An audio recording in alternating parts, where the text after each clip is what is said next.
Hello friends, welcome to ISS platform. आज है 8th of July and 8th of July के करेंगे हम current affair from the Hindu, Indian Express और PIB. Thumbnail पे मत जाइए, थंबनेल आज नहीं बन पाया क्योंकि एम्प्लॉय नहीं आए थे। तो ये थंबनेल तो दूसरे वीडियो का है, बट मैं बताना चाहूँगा कि कल मैंने आपके लिए एक वीडियो बनाया है जो कि ब्रिक्स की मीटिंग जो कि ब्राज़ील में हुई थी 6 और 7 ऑफ जुलाई को 2 डेज की मीटिंग। इसमें मोदी साहब ने क्या क्या प्रपोज किया है, इवन क्या डिस्कस हुआ है among 10 member nation of the BRICS, वो मैं आपको डिटेल में बताया है। वीडियो देख लीजिए, कल ही अपलोड किया है मैंने रात में, देख लीजिए, इंपॉर्टेंट है। इवन आपको बेसिक समझाया कि ब्रिक्स क्या है और even each and every decision taken in the meeting of BRICS in Brazil. Clear, देख लेना। चलो, सबसे पहले न्यूज है, Trump propose 25% tariff on Japan and south Korea. देखो क्या है कि जैसे आप जानते हो कि 9th ऑफ जुलाई को जो 90 डेज का रिलीफ दिया था डोनाल्ड ट्रंप ने for reciprocal tariff to different country, अब वो 9th ऑफ जुलाई को खत्म हो रहा है। बट इन्होंने डेडलाइन 9th ऑफ जुलाई से बढ़ा के 1st ऑफ अगस्त कर दिया है। क्लियर, अब क्यों करी है? इसका रीजन ये है कि डोनाल्ड ट्रंप कई सारी कंट्री के साथ ट्रेड डील नहीं कर पाया। इवन 2 कंट्रियां हैं जो कि ब्रिटेन और वियतनाम के साथ डील साइन हो गई है, ट्रेड डील। अब ये ट्रेड डील क्या है, क्यों साइन नहीं हो रही है, कई सारी कंट्रियां इसके अगेंस्ट क्यों है, इवन इंडिया इसके अगेंस्ट क्यों है ट्रेड डील? देखो, डोनाल्ड ट्रंप चाहते हैं, यूएसए के प्रेसिडेंट चाहते हैं कि ये ट्रेड डील हमेशा साइन हो in the favour of USA. USA को बेनिफिट मिलना चाहिए। जैसे आप जानते हो कि यूएसए अभी प्रोटेक्शनिस्ट पॉलिसी फॉलो कर रही है और इसी को देखते हुए यूएसए चाहती है कि हमको ज़्यादा बेनिफिट मिला है, इवन हमें ट्रेड डिफिसिट नहीं होना चाहिए। बट कुछ प्रोडक्ट ऐसे हैं जो वर्ल्ड चाहती है कि यूएसए हमको रिलीफ दे उन प्रोडक्ट में। जैसे मैंने आपको बताया था प्रीवियस लेक्चर में कि इंडिया चाहती है कि हमें मार्केट एक्सेस मिले, यूएसए में मार्केट एक्सेस मिले for textile, footwear and leather. Clear, इन सभी में मिलना चाहिए और मार्केट एक्सेस यूएसए के अंदर। Even India want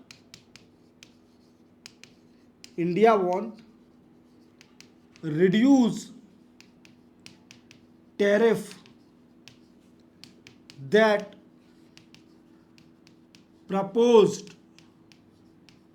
50% on steel and aluminum by USA president Donald Trump, क्योंकि India is a second largest producer of steel. अगर स्टील पर टैरिफ लग गया 50% तो उनकी कंपनी को बेनिफिट मिल जाएगा। Even we are efficient to produce the steel, even we are in the second position globally to produce the steel. Clear, अब यही रीजन थे, यही पॉइंट थे। Even India propose that USA should sign the mini deal. अब ये mini deal क्या है? देखो, जैसे आप जानते हो बायलैटरल ट्रेड एग्रीमेंट की डिस्कशन चल रहा था यूएसए के साथ। मिनी डील का मतलब है कि अपन कुछ प्रोडक्ट पर डील साइन कर लेते हैं। जैसे इंडिया बोल रही थी कि गुड्स के लिए अपन साइन कर लेते हैं और जो कंटेटियस जो भी पॉइंट है, जो भी गुड्स एंड सर्विसेज उन सभी को हम बाद में साइन कर लेंगे। अभी गुड्स से रिलेटेड हम साइन कर लीजिए। बट यूएसए रेडी नहीं हुआ। इवन हमारे जो डेलीगेट गए थे यूएसए, वो भी वापस आ गए थे। अब यूएसए प्रेसिडेंट ने नया प्रपोज कर दिया है कि 25% टैरिफ लगाया जाएगा on south Korea and Japan. Even both country are allies of the USA in Asia. याद रखना, ये अलाइज है इंडिया के, वो यूएसए के, साउथ कोरिया और जापान। तो अभी जापान के ऊपर भी टैरिफ इंपोज कर दिया और साउथ कोरिया पे इंपोज कर दिया। इवन इनको थ्रेट भी दिया कि अगर तुमने मेरे ऊपर रेसिप्रोकल टैरिफ लगाया तो तुम्हारा जो जितना तुम लगाओगे उसका ऐड कर दूंगा इस 25% में। ये धमकी दी है कि whatever you impose on the USA product that is equivalent addition to 25% that impose by the Donald Trump on Japan and south Korea product in USA. तो यही बोला है कि अगर तुमने कोई भी रेसिप्रोकल टैरिफ लगाया तो उसका एडिशन कर दूंगा 25% में और वो 100% हो जाएगा। इवन इतना तो हो गया, साउथ कोरिया जापान का इशू, इवन इंडिया का इशू समझा दिया। अब ब्रिक्स की थोड़ी बात कर लेते हैं। हालांकि मैंने ब्रिक्स को डिटेल में समझा दिया है, देख लेना, वीडियो रिलीवेंट है। देखो ब्रिक्स का क्या इशू है, दो इशू बन रहे हैं इसके अंदर। देखो जैसे मैंने प्रीवियस लेक्चर, जो प्रीवियस मीटिंग हुई थी 2024 कजान रशिया में, ब्रिक्स की मीटिंग जो 16th मीटिंग थी, इवन मैंने उसका भी इंडिविजुअल वीडियो बनाया था। 16th BRICS meeting in Kazan Russia, इसका मैंने इंडिविजुअल वीडियो बनाया था। इस समय एक पॉइंट डिस्कशन चल रहा था कि BRICS country are planning to propose the new alternative currency, नई अल्टरनेटिव करेंसी बनाने की तैयारी चल रही है ब्रिक्स कंट्रियों की, और ये यूएसए डॉलर को रिप्लेस कर देगी। Even trade relation among the BRICS country are handled by the new alternative currency. कैसे कैसे करे जाएंगे कि न्यू अल्टरनेटिव करेंसी से करे जाएंगे। इसी बात का डोनाल्ड ट्रंप को पता चला। डोनाल्ड ट्रंप ने बोला उस टाइम ही कि अगर ब्रिक्स कंट्री ने ऐसा कुछ किया, अल्टरनेटिव करेंसी बनाई या यूएसए डॉलर को रिप्लेस किया, तो मैं ब्रिक्स की जितनी भी कंट्री है उन पर 100% टैरिफ लगा दूंगी। ये यूएसए ने धमकी दी। क्लियर, इतना हो गया। अब यूएसए ने धमकी तो दे दी। अब 2025 की कहां पर मीटिंग हुई, ब्राजील में हुई। कहां पर हुई, ब्राजील में। कौन सी, 17th मीटिंग। बट फिर से डोनाल्ड ट्रंप साहब बोल बैठे, क्या बोल बैठे कि ब्रिक्स क्या है, एक कंट्री ब्लॉक है जो कि अगेंस्ट पॉलिसी फॉलो कर रही है, anti America policy, anti America policy. ये वर्ड बोला गया कि ब्रिक्स ब्लॉक है वो एंटी अमेरिका पॉलिसी फॉलो कर रहा है। अगर करेगा, कंटिन्यू रखेगा, तो ब्रिक्स की जितनी भी कंट्री है उन पर मैं टारगेट करूंगा, टैरिफ लगाऊंगा 100%। कितना, 100% टैरिफ लगाऊंगा। इनके पास सिर्फ ओनली टैरिफ ही है, इसके अलावा कुछ नहीं है। ये टैरिफ की धमकी देते रहते हैं सबको। क्लियर। अब टैरिफ का बोला, और इन्होंने 3 कंट्री का स्पेशली नाम लिया। 3 कंट्री कौन कौन सी, चाइना, रशिया और ईरान। इन 3 कंट्रियों के नाम इन्हें स्पेशली लिए कि 3 कंट्री, शायद ब्राज़ील, हाँ, इंडिया, रशिया और साउथ अफ्रीका, सॉरी ईरान नहीं, south Africa, sorry south Africa, China और रशिया, इन 3 कंट्रियों के नाम लिए। ये specially anti America policy follow कर रही है और ये जल्दी ही 100% टैरिफ लगने वाला है इनके ऊपर। इवन चाइना के जो डेलीगेट थे उनका स्टेटमेंट भी आया कि BRICS bloc is not to country any country, किसी भी कंट्री, किसी भी पॉलिसी इंटरनेशनल के कंट्री नहीं है। ब्रिक्स ब्लॉक सिर्फ only for the cooperation among the member of the BRICS, BRICS के बीच में कोऑपरेशन बढ़ाना, ये इसका मेन मोटिव है। इवन आपको पता हो, मैंने बताया था कि डोनाल्ड ट्रंप अब फाइनेंशियल इंफ्रास्ट्रक्चर में भी इंटरफेयर कर रहे हैं। कैसे इंटरफेयर कर रहे हैं, इन्होंने क्या किया कि स्विफ्ट का नाम तो आपने सुना होगा, स्विफ्ट। तो आप गाड़ी मत समझना, ये स्विफ्ट गाड़ी नहीं है। क्लियर, ये स्विफ्ट कुछ और है। इसका फुल फॉर्म है society for world wide interbank financial infrastructure. याद रखोगे, स्विफ्ट का फुल फॉर्म है ये। इसका मेन मोटिव क्या है, देखो, financial coordination of the bank in the world. Clear. और रशिया और ईरान को इससे हटा दिया है। रशिया एंड ईरान को स्विफ्ट, जो कि फाइनेंशियल इंफ्रास्ट्रक्चर है, इससे हटा दिया, रिमूव कर दिया मेंबरशिप से। अब इसका इफेक्ट कितना हुआ कि डोनाल्ड ट्रंप फाइनेंशियल सर्विस में भी इवन इंटरफेयर कर रहे हैं। टैरिफ में तो कर ही रहे हैं, ट्रेड में, फाइनेंशियल सर्विस में भी इंटरफेयर कर रहे हैं। तो that is also important point, याद रखना। चलते अपन आगे। Great Nicobar development project. देखो, मैंने कुछ टाइम पहले आपको कई बार डिटेल में समझाया था कि government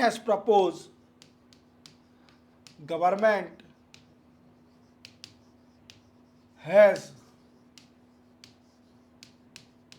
proposed 81,000 crore rupees for the development of great Nicobar. Great Nicobar को डेवलपमेंट करने के लिए गवर्नमेंट ने 81,000 करोड़ रुपीस सैंक्शन कर दिया था। बट क्या बनेगा इसके अंदर 81,000 का? देखो मैं बताता हूं आपको। देखो ये ग्रेट निकोबार है। क्या है? ग्रेट निकोबार। देखना आप, देखो यहां पर एक इंटरनेशनल एयरपोर्ट गैलेथिया बे में बनेगा। क्या? International container transshipment terminal. क्या बनेगा? गैलेथिया में बनेगा ट्रांसशिपमेंट टर्मिनल बनाया जाएगा गैलेथिया बे में।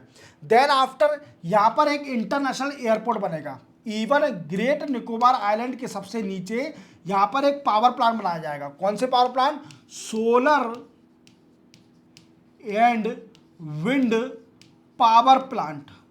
और कितनी कैपेसिटी होगी? I think 84 megawatt. इसकी कितनी होगी? 84 मेगावाट की कैपेसिटी का एक सोलर और विंड पावर प्लांट भी बनाया जाएगा ग्रेट निकोबार पर। इवन शिपमेंट टर्मिनल भी बनाया जाएगा, एयरपोर्ट भी बनाया जाएगा, इवन पोर्ट भी बनाए जाएंगे। और आप देख सकते हैं यहां पर टाउनशिप भी सेटअप करी जाएगी। जैसे मैंने बताया था, टाउनशिप भी सेटअप करी जाएगी जो कि यहां पर बनेगी। टाउनशिप एंड एरिया डेवलपमेंट यहां पर कैंपवेल एंड जोगिंदर नगर के पास यहां पर टाउनशिप एंड एरिया डेवलपमेंट बनेगी। और ये काम किसको दिया है? ये काम दिया है Andaman Nicobar integrated development corporation. किसको दिया है? Andaman Nicobar integrated development corporation को ये पूरा काम दिया है। यही मैनेज करेगी पूरे प्रोजेक्ट को। बट यहां प्रॉब्लम क्या रही है? देखो कई सारे एक्टिविस्ट थे, उन्होंने इसका प्रोजेक्ट का वीकेंड से प्रोटेस्ट किया। क्यों प्रोटेस्ट किया? प्रोटेस्ट इसलिए किया क्योंकि इसके अंदर 320 square kilometre of the forest area displace होगा। इवन कई सारी ट्रीज भी काटी जाएंगी। क्लियर? इस प्रोजेक्ट में तो क्या होगा कि वाइल्ड लाइफ पर कई सारा इफेक्ट पड़ेगा। इवन वाइल्ड लाइफ कंजर्वेशन की जो पॉलिसी है वो भी इफेक्ट हो सकती है। तो इसी को देखते हुए कई सारे लोग नेशनल ग्रीन ट्रिब्यूनल में गए जो एक्टिविस्ट थे और इस प्रोजेक्ट का प्रोटेस्ट किया। अब इसके लिए गवर्नमेंट ने क्या किया कि हाई पावर कमेटी सेटअप कर दी थी। क्या कर दी थी? हाई पावर कमेटी सेटअप कर दी थी। हाई पावर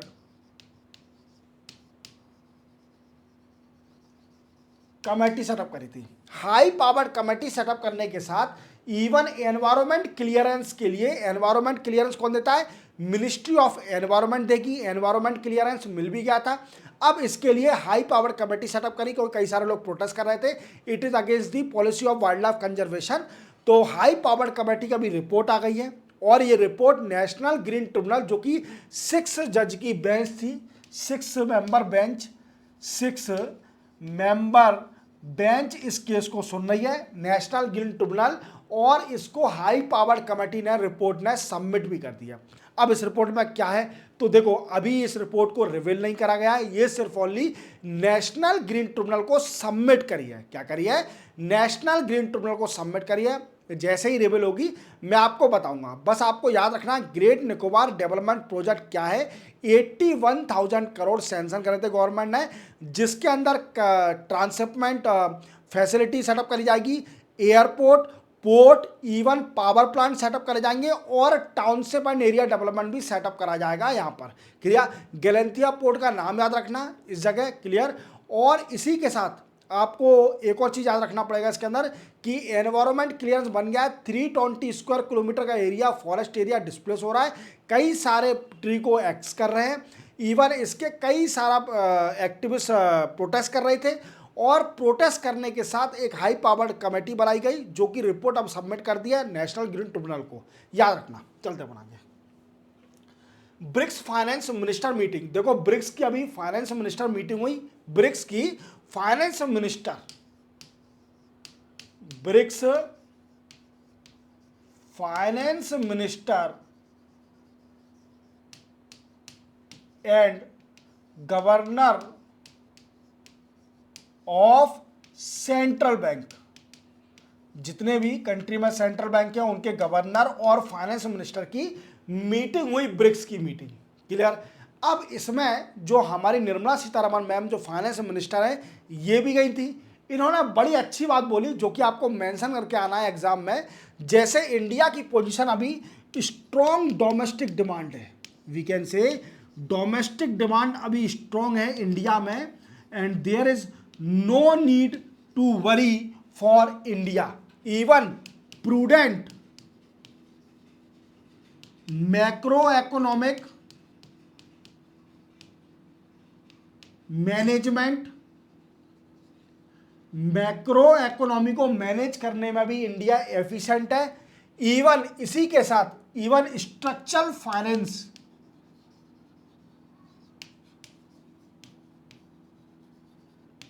फाइनेंशियल पोजीशन भी हमारी बड़ी अच्छी है। India is an good position to lead the world as per said by the Jim O'Neill in 2006 that 4 countries will rule in this world by 2050 if the economy is in same position, we can say running same position up to 2050। 2050 तक अगर इनकी economy ऐसी चलती रही तो definitely it will rule the world and maintain the global economy. समझे मेरी बात को। तो इसी को देखते हुए ब्रिक्स बनी थी, वो मैंने कहानी पूरी बताई है, आप इंडिविजुअल बैठो वीडियो देख लीजिए। क्लियर। इसी के साथ जो हमारे फाइनेंस मिनिस्टर थे उन्होंने और भी अच्छी बात बोली कि India want to promote multilateral, we can say multilateral trade, even India promoting their infrastructure lead economy, infrastructure lead economy. अब ये मत पूछना सर अब आप ब्रिक्स को डिटेल में समझा दिए, क्यों समझाऊं मैं। आप जाइए मेरे कल वाले वीडियो को देखिए, ब्रिक्स को पूरा डिटेल में समझाया, इवन कितने मेंबर कब मेंबर जुड़े, इससे क्या करती है ये, इवन क्या डिसीजन हुए, एक एक पॉइंट मोदी साहब ने क्या पॉइंट दिए, सब मैंने डिटेल में समझाया है, देख लेना एक बार।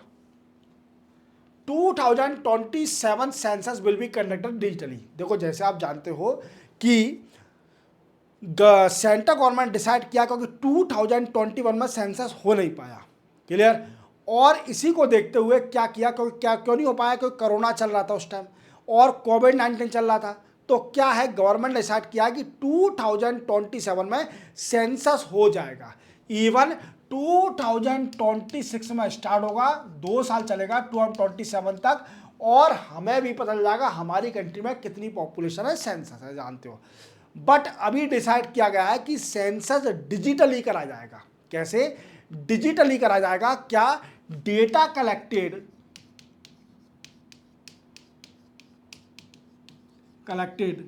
डिजिटली, और क्लियर डेटा को डिजिटली कलेक्ट किया जाएगा मोबाइल ऐप के जरिए। जो भी nodal officer state of India appoint nodal officer appoint करे जाएंगे जो कि डेटा को कलेक्ट करेंगे। इवन आप जानते हो सेंसस कौन कराता है, तो कौन कराता है, registrar general of India, registrar general of India. और ये किस मिनिस्ट्री के अंडर आता है, registrar general of India, it is under the ministry of home affair. जैसे मैंने आपको बताया था कि government is deciding to set up the delimitation by 2026, क्योंकि कॉन्स्टिट्यूशन में लिखा हुआ है कि 2026 में डीलिमिटेशन कमीशन सेटअप किया जाएगा। इसका कई सारा साउथ स्टेट में प्रोटेस्ट भी हुआ था, बट डीलिमिटेशन कमीशन कब सेटअप होगा, जब सेंसस हो जाएगा तभी तो सेटअप करा जाएगा डीलिमिटेशन कमीशन। तो यह भी बोला है गवर्नमेंट ने कि इसी के साथ सेंसस के बाद, सेंसस कैसे होगा, 2 फेज में होगा, याद रखना, सेंसस 2 फेज में होगा। फर्स्ट फेज फर्स्ट फेज अप्रैल 2026, जिसमें house listing and house census किया जाएगा। Clear. And second phase Feb 2027 तक, जिसके अंदर पॉपुलेशन सेंसस होगा। और आपको याद है मैंने एक शॉर्ट वीडियो बनाया था कास्ट सेंसस के ऊपर, तो कास्ट सेंसस भी गवर्नमेंट डिसाइड किया है, पहली बार इंडिया कास्ट सेंसस कराने जा रही है। इवन ये भी सेंसस के साथ होगा, जो कि पॉपुलेशन सेंसस के साथ ही कास्ट सेंसस भी किया जाएगा, याद रखना। तो डिजिटली होने वाला है, मोबाइल ऐप बनेगी इसके लिए। BRICS name will be change. देखो जैसे आप जानते हो ब्रिक्स का फुल फॉर्म क्या है, Brazil, Russia, India, China, south Africa, BRICS का नाम फुल फॉर्म है। बट क्या है, अब तो 5 मेंबर रह नहीं गए, इसके अंदर 10 मेंबर हो गए। कौन कौन जुड़ गए? यूएई जुड़ गया है, इजिप्ट जुड़ गया है, इथोपिया जुड़ गया है, इवन ईरान जुड़ गया है, इंडोनेशिया जुड़ गया है। ये 5 मेंबर जुड़ चुके हैं इसके अंदर। तो अभी कितने हो गए? 10 मेंबर हो गए ब्रिक्स के। समझे मेरी बात को? 10 मेंबर होने के बाद अब ये नाम को एक्सेप्ट करेंगे। इवन कई सारी रशिया और चाइना ने प्रपोज किया था कि ब्रिक्स का भी नाम चेंज होना चाहिए। जैसे आप जानते हो कि 2025 की मीटिंग ब्रिक्स की ब्राजील में हुई थी, और 2026 की मीटिंग इंडिया को मिल गई है। इंडिया प्रेसिडेंसी रखेगा, 2026 में इंडिया ब्रिक्स की मीटिंग कराएगा। समझे मेरी बात को? अब मोदी साहब ने बोला है कि ब्रिक्स का नाम चेंज कर दिया जाएगा जब इसकी 2026 में इंडिया में मीटिंग होगी। और नाम क्या रख दिया जाएगा? B for building, sorry, building resilience and innovation for cooperation and sustainability।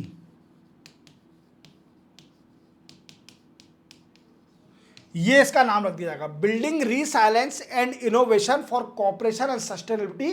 BRICS का नाम चेंज कर दिया जाएगा जब 2026 में इसकी इंडिया में मीटिंग होगी, और इसको पूरी तरह से रिफॉर्म कर दिया जाएगा। ये भी बोला है मोदी साहब ने कि 2026 में जब ब्रिक्स की मीटिंग होगी इंडिया के अंदर, तो इसको पूरी तरह से चेंज कर दूंगा मैं। क्लियर? चलते बनाएंगे, सिंपल था तो शॉर्ट था। National overseas scholarship scheme. देखो जैसे आप जानते हो कि ministry of social justice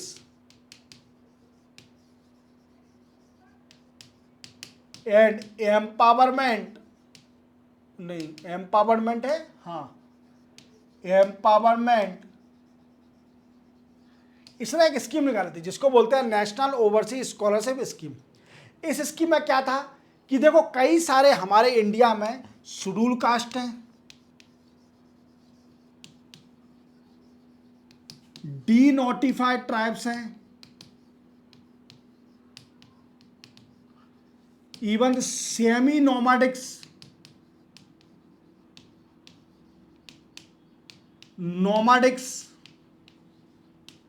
clear? Then after tribal population. ये कई सारी कास्ट हमारे इंडिया में रहती है। इवन इनके बच्चों को भी हक मिलना चाहिए कि विदेश जाके पढ़ें, इवन बेस्ट एजुकेशन लेके आए और अपने घर की इकोनॉमिकल कंडीशन को सुधारें। समझे मेरी बात को? ये कहानी है। तो इसी को देखते हुए ये स्कीम निकाली गई थी, जिसमें क्या है कि इनके बच्चों को स्कॉलरशिप दी जाएगी। मार्जिनलाइज सेक्शन है क्योंकि वीक सेक्शन है, तो इनको स्कॉलरशिप दी जाएगी जिससे ये पोस्ट ग्रेजुएट की पढ़ाई कर सकें एब्रॉड में। कहाँ पर? एब्रॉड में, विदेश में पढ़ाई कर सकें। इसलिए गवर्नमेंट ने स्कॉलरशिप लॉन्च करी थी। बट क्या है, अब ये न्यूज़ में क्यों है? ये तो पुरानी न्यूज़ है। ये न्यूज़ में इसलिए है, गवर्नमेंट जो मिनिस्ट्री है, मिनिस्ट्री डिमांड कर रही है कि हमें और फंड की ज़रूरत है इस स्कीम को वी कैन से सक्सेसफुल बनाने के लिए, हमें और फंड दो, क्योंकि स्कॉलरशिप हम नहीं दे पा रहे हैं, कम बच्चों को दे पा रहे हैं, डिमांड ज़्यादा आ रही है, बच्चों की डिमांड ज़्यादा है, बट फाइनेंशियली वीक होने के कारण हम कम लोगों को स्कॉलरशिप दे पा रहे हैं। इसीलिए हमें फंड और दीजिए जिससे हम स्कॉलरशिप दे सकें लोगों को। यही रीज़न है, यही कारण था न्यूज़ का। गवर्नमेंट इन्वेस्ट 5,000 करोड़ इन्वेस्टमेंट इन नॉर्थ ईस्ट। देखो जैसे आप जानते हो कि सर्बानंद सोनोवाल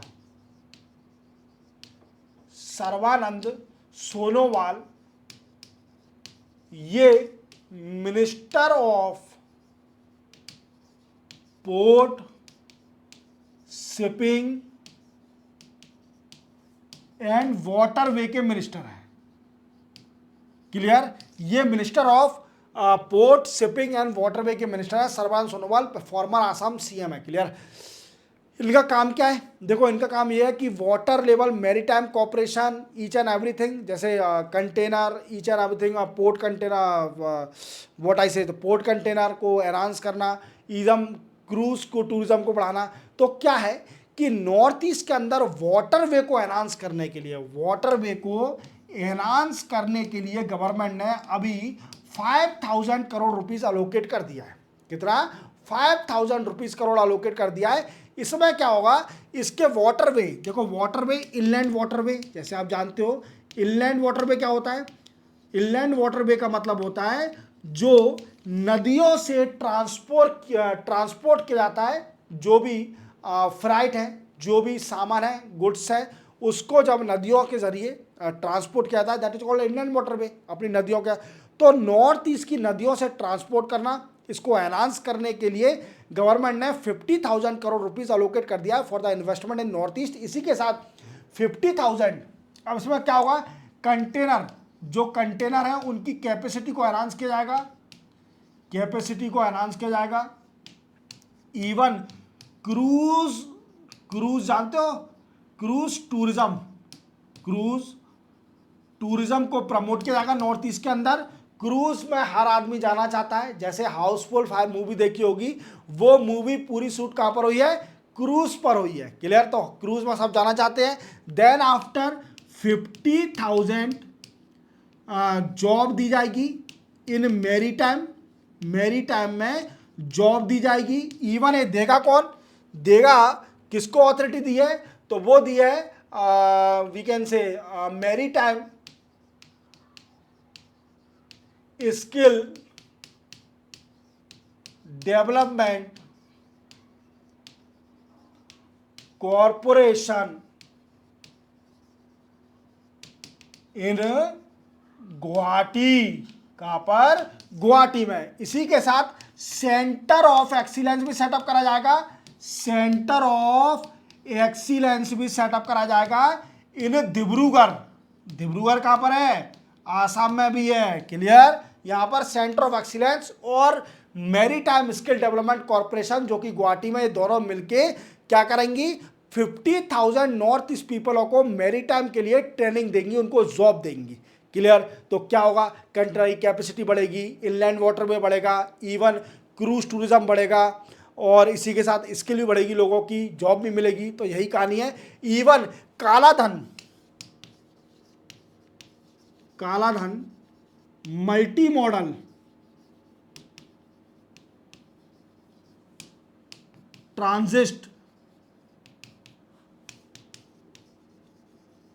ट्रांसपोर्ट प्रोजेक्ट को भी प्रमोट करना है। ये देखो क्या है प्रोजेक्ट, देखो ये प्रोजेक्ट है इंडिया और म्यांमार के बीच में ट्रेड को एनहांस करना और डिफरेंट रूट से ट्रेड को एक्सपोर्ट करना। देखो जैसे क्या है कि ये स्टार्ट होगा कोलकाता से पोर्ट से स्टार्ट होगा, इवन सिटवी पोर्ट जाएगा जो कि कहां पर है? म्यांमार में। देन आफ्टर सिटवी पोर्ट से ये काला धन रिवर के जरिए कहां पर जाएगा? पलेटवा में जाएगा, पलेटवा म्यांमार के अंदर है। देन आफ्टर लैंड रूट से ये इंडिया में आ जाएगा। क्लियर? देखना, मिजोरम में ऐजवाल तक जाएगा। याद रखना, ये है Kaladan multi modal project. It aim is to enhance the transport between the transports of goods and services between the Myanmar and India. याद रखना, कालाधन मल्टी मॉडल ट्रांसपोर्ट प्रोजेक्ट। इसी के साथ 8 जुलाई के करंट अफेयर कंप्लीट होते हैं। चैनल को सब्सक्राइब और बेल आइकन प्रेस करना भूलना। आज थंबनेल नहीं मिला, वर्कर नहीं आए, इस वजह से नहीं बन पाया। क्लियर? तो मिलते हैं हम कल, तब तक के लिए जय हिंद।